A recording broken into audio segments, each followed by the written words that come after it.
بسم اللہ الرحمن الرحیم۔ حضرت محمد صلی اللہ علیہ وآلہ وسلم کی 13 پسندیدہ چیزیں اور ان کے بے شمار فائدے۔ سمجھدار عورتیں یہ چیزیں ضرور استعمال کریں گی۔ نمبر 1، انجیر بڑھاپے کو روکتی ہے۔ نمبر 2، گوشت جسم کو طاقتور بناتا ہے۔ نمبر 3، کدو دماغی صلاحیتوں کو بڑھانے والا ہے۔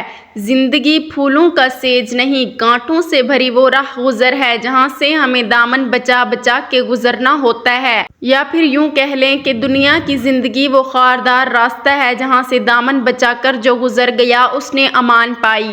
زندگی کی حقیقت ایک زرد پتے کے سوا کچھ بھی نہیں۔ خدائے بزرگ و برتر نے دنیا کی زندگی کو امتحان گاہ یا میدان عمل کے طور پر ہمیں نوازا ہے۔ اس دنیا میں پائی جانے والی ہر شے کا کوئی نہ کوئی مقصد ہے۔ اس مقصد کے تحت نظام کائنات کا پہیہ چل رہا ہے۔ اللہ تعالیٰ تو ہماری عبادتوں اور ریاضتوں سے بے نیاز ہے، اسے نہ ہماری عبادت کی ضرورت ہے نہ ریاضت کی۔ پھر بھلا اس زندگی کی حقیقت کیا ہے؟ اس زندگی کی بنیاد ہی رضائے الہی کا حصول ہے۔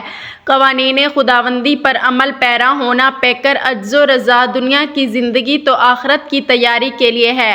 حدیث مبارکہ کا مفہوم ہے کہ اس دنیا میں ایسے رہو جیسے کہ کوئی سرائے ہے اور تم مسافر، سو دنیا ایک مسافر خانہ ہے اور ہم مسافر ہیں جو ایک متعین مدت کے لیے یہاں قیام پذیر ہیں۔ اس دنیا میں زندگی بے بندگی شرمندگی کے سوا کچھ بھی نہیں۔ اللہ تعالیٰ نے ہمیں اشرف المخلوقات کا درجہ دیا ہے تو اس درجے کو نبھانا سب سے اہم ہے۔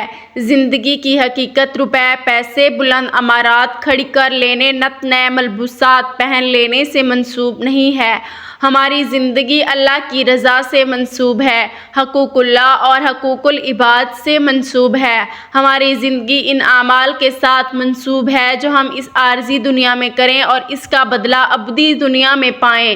ارشاد باری تعالیٰ ہے، بے شک دنیا کی زندگی فریب اور دھوکے کے سوا کچھ بھی نہیں، سو دنیاوی زندگی کی حقیقت نظر کا دھوکہ ہے۔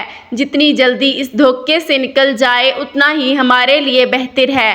اگر ہم یہ سمجھیں کہ ابھی عمر پڑی ہے، ذرا دنیا کے مزے تو چکھ لیں، تو فریب دہی ہے اپنی ذات کے لیے، کیونکہ ہر زندگی کو فنا ہے، ہر نفس نے موت کا ذائقہ چکھنا ہے۔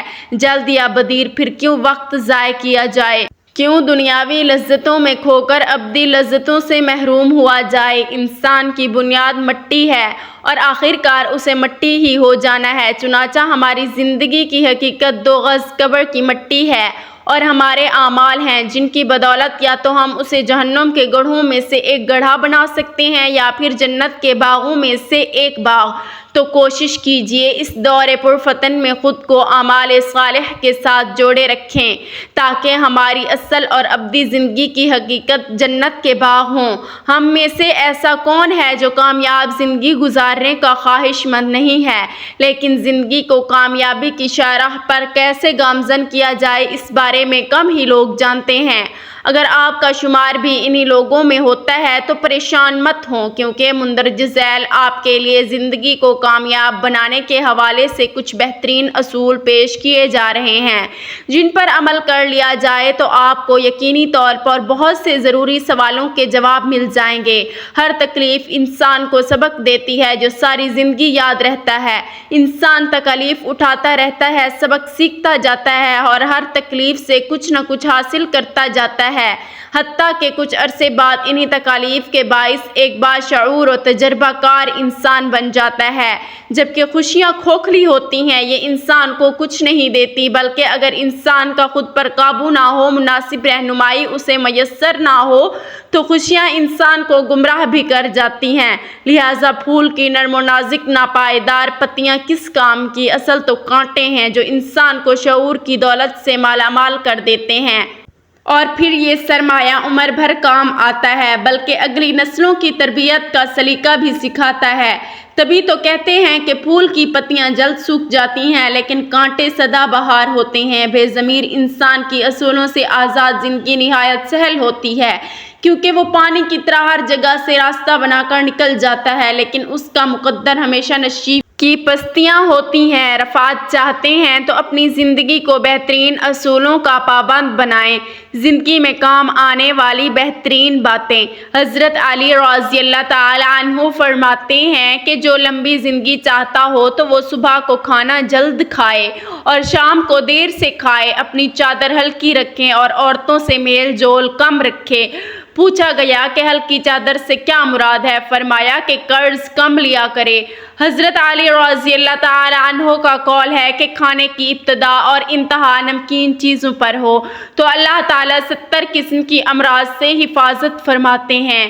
نیز آپ صلی اللہ علیہ وآلہ وسلم کا فرمان ہے کہ روزانہ اجوا کھجور کے 7 دانے کا استعمال پیٹ کے تمام کیڑوں کو ختم کر دیتا ہے، اور جو شخص روزانہ تازہ منقاہ کے 21 دانے کھاتا ہے وہ مرض الموت کے سوا کوئی جسمانی مرض نہ دیکھے گا۔ اور کہتے ہیں کہ گوشت کھانے سے گوشت پیدا ہوتا ہے اور یہی عرب کا مرغوب کھانا ہے، اور گائے کا گوشت بیماری ہے، اس کا دودھ شفا ہے، اس کا گھی دوا ہے، اور اس کی چربی سے اس کے بقدر بیماری کا اخراجات ہوتا ہے۔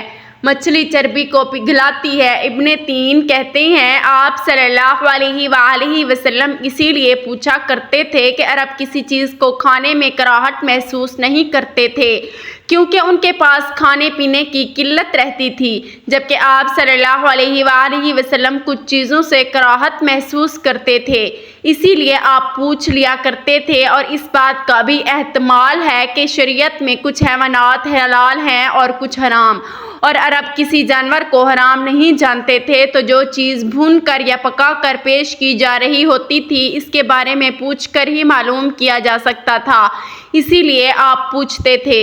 میزبان کی طرف سے جب کھانا پیش کر دیا جائے تو جلدی سے کھانا شروع کر دیں، اسی لیے کہ مہمان کی عزت افزائی اسی میں ہے کہ جلدی سے اس کے لیے کھانا پیش کر دیا جائے، اور میزبان کے سخی ہونے کی علامت ہے کہ وہ جلدی سے کھانے کو قبول کرے، اسی لیے کہ ان کے ہاں اگر کوئی مہمان کھانا نہ کھائے تو اس کے بارے برا گمان کرتے تھے۔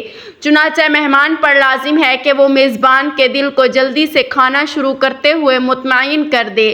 کھانے سے قبل بسم اللہ الرحمن الرحیم پڑھنا، کھانے سے پہلے بسم اللہ پڑھنا واجب ہے، اور بسم اللہ سے مراد کھانے کی ابتدا میں صرف بسم اللہ ہی ہے۔ چنانچہ ام کلثوم عائشہ رضی اللہ تعالی عنہ سے بیان کرتی ہیں کہ رسول صلی اللہ علیہ وآلہ وسلم نے فرمایا، جب تم میں سے کوئی کھانا کھائے تو اللہ کا نام لے، اور اگر اللہ تعالیٰ کا نام لینا ابتدا میں بھول جائے تو کہے بسم اللہ اولہ و آخرہ، اول و آخر اللہ کے نام سے۔ اسی طرح عمر بن ابو سلمہ سے روایت ہے کہ جب میں چھوٹا تھا رسول صلی اللہ علیہ وآلہ وسلم کی گود میں بیٹھا تھا اور میرا ہاتھ پوری تھالی میں گھوم رہا تھا تو مجھے رسول صلی اللہ علیہ وآلہ وسلم نے ارشاد فرمایا، لڑکے اللہ کا نام لو، اپنے دائیں ہاتھ سے کھاؤ، اور جو تمہارے سامنے کھانا ہے اس میں سے کھاؤ، دائیں ہاتھ سے کھانا۔ مسلمانوں پر دائیں ہاتھ سے کھانا واجب ہے، بائیں ہاتھ سے کھانا منع ہے۔ چنانچہ ابن عمر رضی اللہ تعالی عنہ سے مروی ہے کہ نبی کریم صلی اللہ علیہ وآلہ وسلم نے فرمایا، تم میں سے کوئی بھی بائیں ہاتھ سے نہ کھائے پیے، اسی لیے کہ شیطان بائیں ہاتھ سے کھاتا اور پیتا ہے۔ یہ اس شکل میں ہے جب کوئی عذر نہ ہو، لہٰذا اگر کوئی عذر ہو جس کی وجہ سے دائیں ہاتھ سے کھانا پینا ممکن نہ ہو، جیسے بیماری یا زخم وغیرہ ہے، تو بائیں ہاتھ سے کھانے میں کوئی حرج نہیں۔ نیز اس حدیث میں اس بات کی طرف بھی اشارہ ہے کہ انسان ان تمام کاموں سے پرہیز کرے جو شیطانی کاموں سے مشابہت رکھتے ہوں۔ اپنے سامنے موجود کھانے میں سے کھانا، انسان کے لیے مسنون ہے کہ اپنے سامنے موجود کھانے میں سے کھائے اور دوسرے کے سامنے سے ہاتھ بڑھا کر نہ اٹھائے، اور نہ ہی کھانے کے درمیان میں سے، اسی لیے کہ رسول صلی اللہ علیہ وآلہ وسلم نے عمر بن ابو سلمہ سے فرمایا تھا، لڑکے اللہ کا نام لو، اپنے دائیں ہاتھ سے کھاؤ اور جو تمہارے سامنے ہے اس میں سے کھاؤ۔ ویسے بھی کھانے کے دوران اپنے ساتھ بیٹھے ہوئے افراد کے سامنے سے کھانا کھانا بری عادت ہے اور مروت کے خلاف ہے، اور اگر سالن وغیرہ ہو تو ساتھ بیٹھنے والا زیادہ کوفت محسوس کرے گا۔ اس کی دلیل ابن عباس رضی اللہ تعالی عنہ سے مروی ہے کہ رسول صلی اللہ علیہ وآلہ وسلم نے فرمایا، برکت کھانے کے درمیان میں نازل ہوتی ہے، اسی لیے کھانے کے کنارے سے کھاؤ، درمیان سے مت کھاؤ۔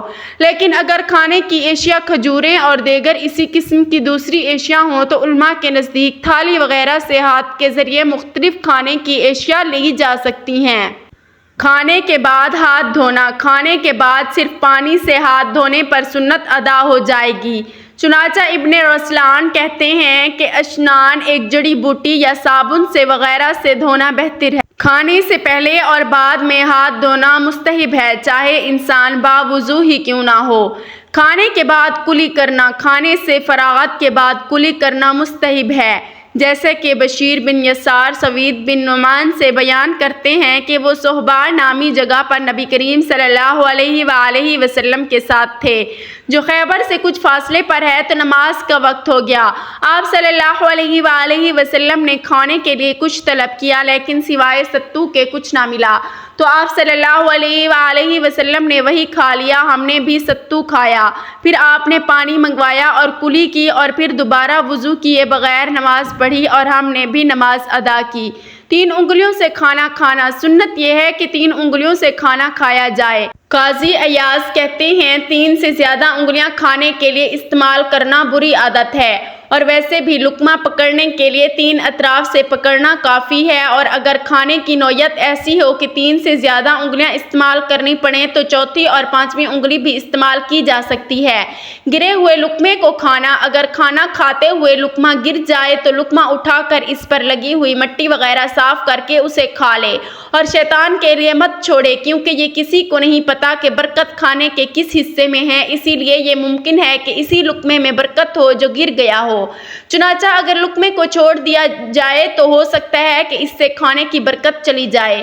اس کی دلیل انس بن مالک رضی اللہ تعالی عنہ سے مروی ہے کہ رسول صلی اللہ علیہ وآلہ وسلم جب بھی کھانا کھاتے تو اپنی تینوں انگلیوں کو چاٹتے، اور آپ نے ایک بار فرمایا، اگر تم میں سے کسی کا لقمہ گر جائے تو اس سے صاف کر کے کھا لے، شیطان کے لیے اسے مت چھوڑے۔ اور آپ صلی اللہ علیہ وآلہ وسلم نے ہمیں حکم دیا کہ پلیٹ کو انگلی سے چاٹ لیں، اور فرمایا تمہیں نہیں معلوم کہ کھانے کے کس حصے میں برکت ہے۔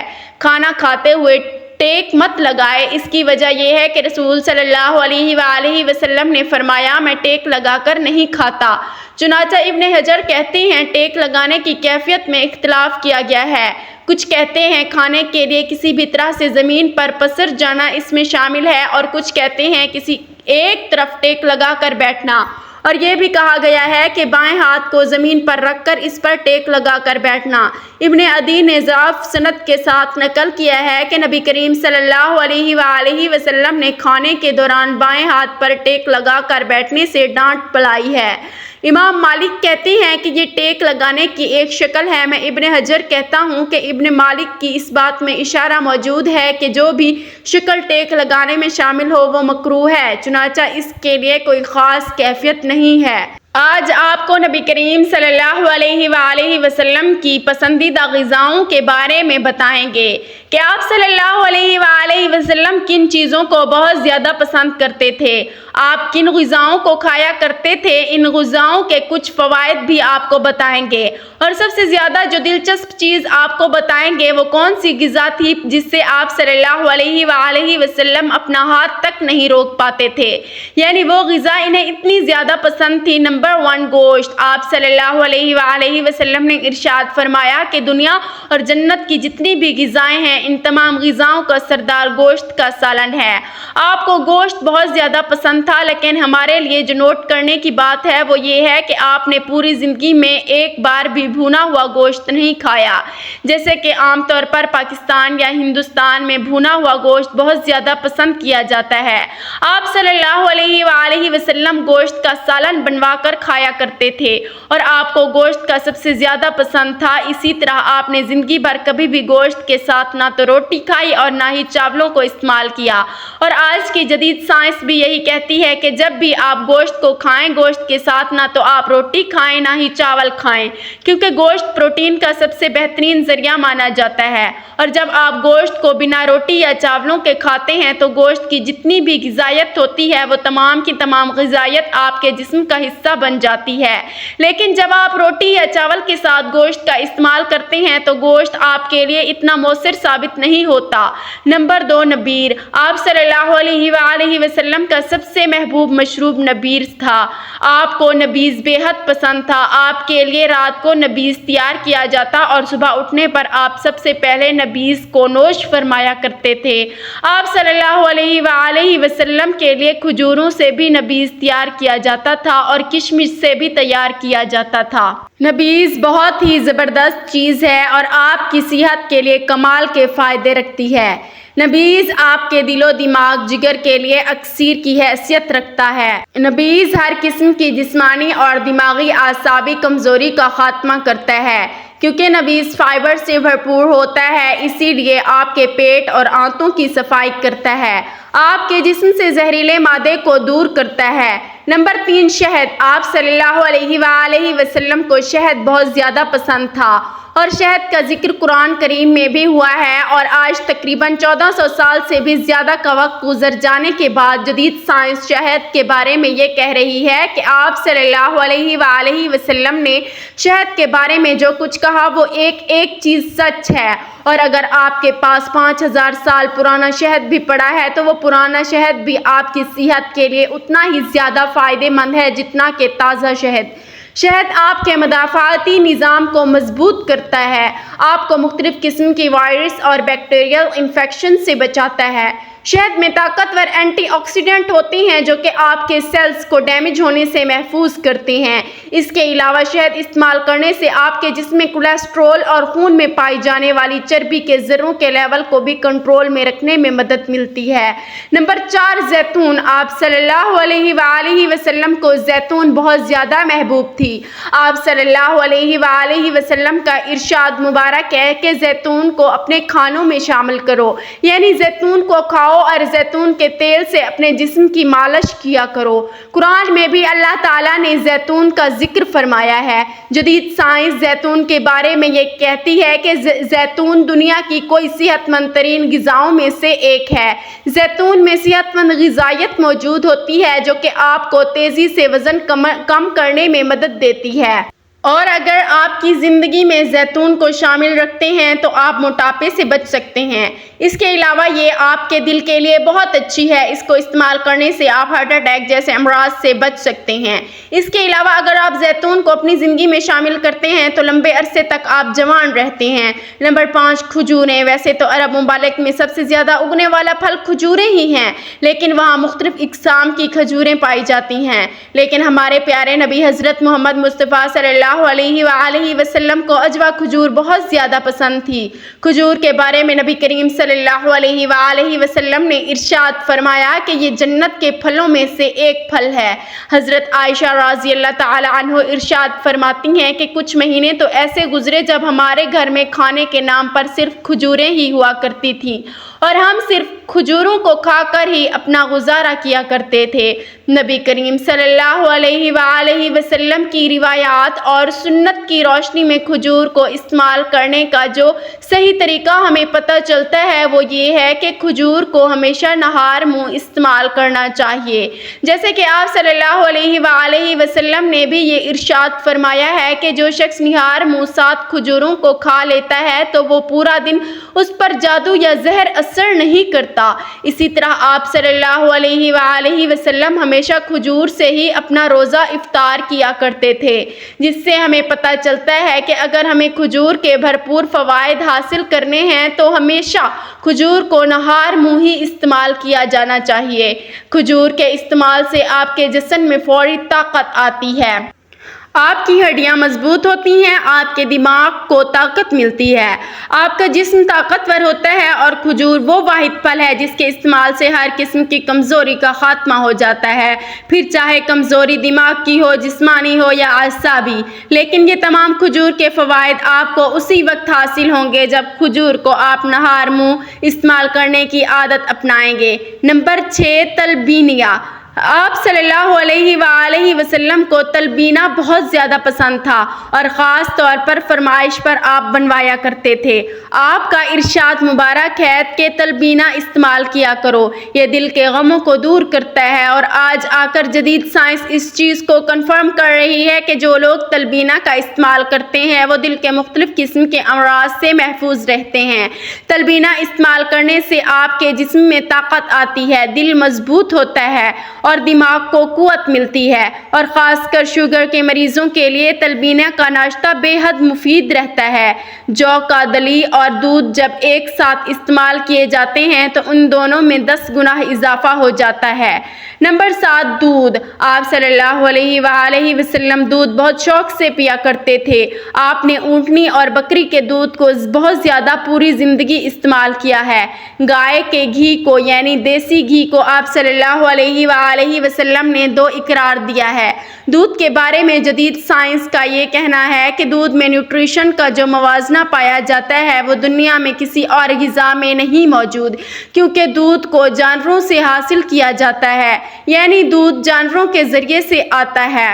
اسی لیے دودھ میں وٹامنز اور منرلز کے علاوہ امینو ایسڈ، ہارمونز اور ہر قسم کا انزائم موجود ہوتا ہے جس کی آپ کے جسم کو ضرورت رہتی ہے، اور یہی وجہ ہے کہ ابتدا میں بچے کو دودھ کے علاوہ اور کچھ غذا نہیں دی جاتی۔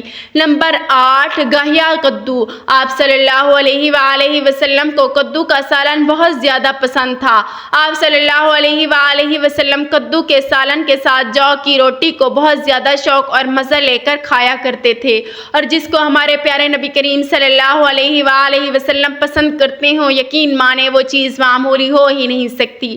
کدو آپ کے ہاضمے کے نظام کے لیے اکسیر کی حیثیت رکھتا ہے۔ اگر آپ کو کسی بھی قسم کا ہاضمے کا مسئلہ ہے تو کدو کو استعمال کرنا شروع کر دیں۔ آپ کے جگر کے لیے بہت مفید ہے، آپ کے پیٹ اور آنتوں کو صاف کرتا ہے اور جسم میں موجود بے جا گرمی کا خاتمہ کرتا ہے۔ جسم میں موجود بے جا گرمی آپ کو مختلف بڑے مسائل میں مبتلا کرنے کا باعث بنتی ہے۔ نمبر 9، جو کی روٹی۔ آپ صلی اللہ علیہ وآلہ وسلم نے پوری زندگی گندم کی روٹی نہیں کھائی، بلکہ آپ جو کی روٹی کھایا کرتے تھے، اور آج جدید سائنس بھی یہ بات کہتی ہے کہ جو کی روٹی گندم کی روٹی کی نسبت دگنی فائدہ مند ہے، اور اگر آپ جو کی روٹی کو کھاتے ہیں تو آپ مختلف قسم کے مسائل سے بچ سکتے ہیں۔ جو میں گندم کے مقابلے میں دگنی کیلشیم موجود ہوتی ہے۔ جو کی روٹی استعمال کرنے سے آپ کی ہڈیاں اور دانت مضبوط رہتے ہیں، اور آپ کو ہڈیوں اور جوڑوں سے متعلق کسی قسم کا کوئی مسئلہ نہیں ہوتا۔ ان علاقوں میں جہاں جو کی روٹی استعمال کی جاتی ہے، عام طور پر لوگ یہ جانتے ہی نہیں کہ کمر کا درد یا ہڈیوں جوڑوں کے مسائل بھی کوئی چیز ہوتی ہے۔ نمبر 10، انجیر۔ نبی کریم صلی اللہ علیہ وآلہ وسلم کو انجیر کا پھل بہت زیادہ پسند تھا۔ انجیر کو جنت کا پھل قرار دیا ہے۔ آپ صلی اللہ علیہ وآلہ وسلم کا انجیر کے بارے میں کہنا ہے کہ جنت میں بھی انجیر جیسے پھل ہوتے ہیں جن کا نہ تو چھلکا ہوتا ہے اور نہ ہی ان کے اندر گٹھلی پائی جاتی ہے۔ قرآن میں بھی اللہ تعالیٰ نے انجیر کا ذکر کیا ہے۔ انجیر آئرن سے بھرپور ہوتی ہے۔ اس کے استعمال سے آپ کے جسم میں خون کی کمی نہیں ہوتی، اور اگر آپ کو خون کی کمی ہے تو لگاتار 1 مہینہ انجیر استعمال کر کے دیکھیں، آپ کے جسم میں کسی قسم کی خون کی کمی نہیں بچے گی۔ انجیر استعمال کرنے سے آپ کی آنتیں صاف ہوتی ہیں۔ آنتوں کے اندر جتنے بھی زہریلے معدے جمع ہو چکے ہوتے ہیں، جن کی وجہ سے آپ کا جسم غذا سے ملنے والی طاقت کو جذب نہیں کر پا رہا ہوتا، انجیر استعمال کرنے سے آپ کی آنتوں میں سے وہ تمام زہریلے معدے اور فضلہ نکل جاتا ہے، اور آپ کھانے سے ملنے والے وٹامنز اور منرلز کو بہتر طور پر حاصل کر پاتے ہیں۔ نمبر 11، انگور۔ آپ صلی اللہ علیہ وآلہ وسلم انگور بہت شوق سے کھایا کرتے تھے، اور آج جدید سائنس ہمیں یہ بتاتی ہے کہ انگور بے حد فائدہ مند ہے۔ انگوروں میں طاقتور اینٹی آکسیڈنٹ موجود ہوتے ہیں جو کہ آپ کے سیلز کو ڈیمیج سے بچاتے ہیں۔ آپ کینسر سے بچ سکتے ہیں صرف انگور استعمال کرنے سے۔ انگوروں میں موجود اینٹی آکسیڈنٹس آپ کو لمبے عرصے تک جوان رکھتے ہیں، کیونکہ ان میں زبردست بڑھاپے کو کنٹرول کرنے کی صلاحیت موجود ہوتی ہے۔ آپ کے چہرے پر جھریاں نہیں آنے دیتے، اور بھی بے شمار فائدے ہیں۔ نمبر 12، سرکہ۔ آپ صلی اللہ علیہ وآلہ وسلم کو سرکہ بہت زیادہ پسند تھا۔ آپ نے یہ ارشاد فرمایا ہے کہ سرکے کو اپنے گھروں میں رکھا کرو۔ آپ صلی اللہ علیہ وآلہ وسلم کا سرکے کے بارے میں یہ کہنا ہے کہ جس گھر میں سرکہ موجود ہوگا کبھی اس گھر میں غربت نہیں آئے گی۔ نبی کریم صلی اللہ علیہ وآلہ وسلم کی اس بات میں کتنی زیادہ حکمت پوشیدہ ہے، اس کا اندازہ آپ اس بات سے لگا سکتے ہیں کہ 2015 تک سرکے کو معمولی سی چیز سمجھی جاتی تھی۔ اس کے بعد سرکے کے فوائد پتہ چلتے ہیں کہ سائنس یہ جانتی ہے کہ سرکہ کتنی مفید چیز ہے آپ کو صحت کے لیے، اور اب آپ دیکھ سکتے ہیں کہ ہر کوئی سرکے کے بارے میں بات کرتا نظر آتا ہے، لیکن ہمارے پیارے رسول حضرت محمد صلی اللہ علیہ وآلہ وسلم نے سرکے کے فوائد ہمیں 1400 سال پہلے ہی بتا دیے تھے۔ نمبر 13 انار۔ نبی کریم صلی اللہ علیہ وآلہ وسلم کو انار بہت زیادہ پسند تھے اور انار کا ذکر قرآن کریم میں بھی ہوا ہے۔ انار وٹامن سی سے بھرپور ہوتے ہیں، ان میں طاقتور غذائیت بھی موجود ہوتی ہے۔ اناروں کے استعمال سے آپ کا امیون سسٹم مضبوط ہو جاتا ہے۔ ہائی بلڈ پریشر کے مریضوں کے لیے اناروں کا استعمال بے حد مفید ہے، اور صرف اناروں کو استعمال کرتے ہوئے ہائی بلڈ پریشر کو کنٹرول کر سکتے ہیں۔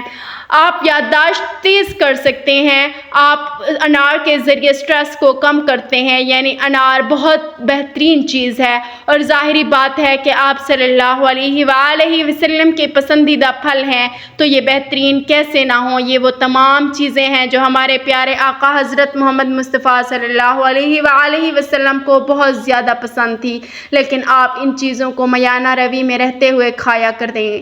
آپ صلی اللہ علیہ وآلہ وسلم نے اپنی پوری زندگی میں ایک بار بھی پیٹ بھر کر کھانا نہیں کھایا، حتیٰ کہ آپ صلی اللہ علیہ وآلہ وسلم 2 وقت کا کھانا نہیں کھایا کرتے تھے، آپ ایک وقت کھانا کھایا کرتے تھے۔ آپ صلی اللہ علیہ وآلہ وسلم کو موٹاپا پسند نہیں تھا۔ آپ صلی اللہ علیہ وآلہ وسلم ایک دن بازار جا رہے تھے کہ آپ نے ایک صحابی کو دیکھا جس کا وزن بہت زیادہ تھا۔ آپ صلی اللہ علیہ وآلہ وسلم ان صحابی کے پاس گئے اور ان صحابی کے پیٹ پر ہاتھ رکھتے ہوئے ان سے کہا کہ کاش اگر اس جگہ چربی موجود نہ ہوتی تو کتنا اچھا ہوتا۔ ایک جدید ریسرچ میں یہ بات سامنے آئی ہے کہ 90% جتنی بھی دنیا بھر میں بیماری ہیں وہ صرف اور صرف 2 وجوہات کی بنا پر ہیں۔ ان میں سے ایک وجہ یہ ہے موٹاپا اور دوسری وجہ ہے زیادہ خوراک لینا۔ یعنی نبی کریم صلی اللہ علیہ وآلہ وسلم نے جو 1400 سال پہلے ہمیں باتیں بتائی تھی، اگر صرف ان 2 باتوں پر ہم عمل کر لیں، یعنی زیادہ کھانا نہ کھائیں، پیٹ بھر کر کھانا نہ کھائیں، اپنے پیٹ میں جگہ رکھ کر کھانا کھائیں، اور دوسری چیز موٹاپے کو اپنے پر چھانے نہ ہونے دیں، تو یقین جانیں دنیا میں 90% ڈاکٹرز اور حکیم کے دواخانے بند ہو جائیں گے۔ ایک بہت بڑے سائنسدان کو جب نبی کریم صلی اللہ علیہ وآلہ وسلم کی پسندیدہ غذاؤں کا علم ہوا اور نبی کریم صلی اللہ علیہ وآلہ وسلم نے کھانے پینے کے بارے میں جو ارشادات فرما رکھے ہیں ان کا پتہ چلا تو یقین مانیں اس کی حیرت کی انتہا نہیں تھی۔ اس سائنسدان کا یہ کہنا تھا کہ 1400 سال بعد جو آ کر ہمیں چیز پتہ چل رہی ہے وہ نبی کریم صلی اللہ علیہ وآلہ وسلم نے اپنی امت کو 1400 سال پہلے ہی بتا رکھی تھی، لیکن بے حد افسوس، بے حد دکھ کہ ہمیں یہ تمام چیزیں پتہ تو ہیں لیکن ان چیزوں پر ہم عمل نہیں کرتے، اور یقین مانیں جس دن ہم نے ان چیزوں پر عمل کرنا شروع کر دیا بیماریاں اور مصیبتیں ہم سے دور بھاگنا شروع ہو جائیں گی۔ اللہ تعالیٰ سے دعا ہے کہ ہمیں صحت مند زندگی عطا فرمائے۔ اللہ تعالیٰ ہمیں رسول صلی اللہ علیہ وآلہ وسلم کے نقش قدم پر چلنے کی توفیق عطا فرمائے اور ہمیں صحت مند زندگی عطا فرمائے، آمین۔